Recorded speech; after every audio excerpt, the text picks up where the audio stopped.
আসসালামু আলাইকুম প্রিয় দর্শক, আপনার মেসেঞ্জারে আপনি চাইলে আপনার পার্সোনাল ব্যক্তিকে হাইড করে রাখতে পারবেন। আপনি ছাড়া অন্য কেউ আপনার মেসেঞ্জারে সেই ব্যক্তিটাকে খুঁজে পাবে না। আপনার ফ্রেন্ড লিস্টে এসেও কিন্তু সেই ব্যক্তিটাকে খুঁজে পাবে না। আপনি চাইলে এই কাজটি করতে পারেন। তো চলুন আপনাদেরকে দেখিয়ে দিচ্ছি এই কাজটি আপনারা কীভাবে করবেন। তার আগে ছোট্ট একটা কথা বলবো, যারা আমার ফেসবুক পেজে নতুন অবশ্যই আমাদের পেজটি ফলো করে রাখুন এমন গুরুত্বপূর্ণ নতুন নতুন ভিডিও পাওয়ার জন্য। তো এই কাজটি করার জন্য ফার্স্ট অফ অল আপনি চলে আসবেন আপনার ফোনের মেসেঞ্জারে চলে আসার পরে কিন্তু আপনি এখান থেকে নিচ থেকে থ্রি ডট আইকন উপরে ক্লিক করবেন। তারপর এখান থেকে সেটিংস অপশন উপরে ক্লিক করবেন। তারপর একটু নিচে আসবেন, নিচে আসার পরে কিন্তু এখানে প্রাইভেসি অ্যান্ড সেফটি এখানে আপনি ক্লিক করবেন।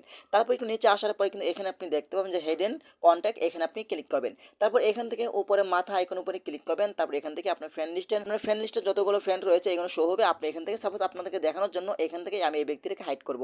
তারপর এখান থেকে হেডেন কন্ট্যাক্ট এখানে আপনি ক্লিক করবেন। বাস এখন থেকে এই ব্যক্তিটাকে এখানে এসে কিন্তু আপনি সেই ব্যক্তির সাথে এসএমএস করতে পারবেন। তো এভাবে চাইলে কিন্তু আপনারা খুব সহজে আপনার প্রিয় মানুষ অথবা আপনার পার্সোনাল ব্যক্তিকে আপনি হাইড করে রাখতে পারেন।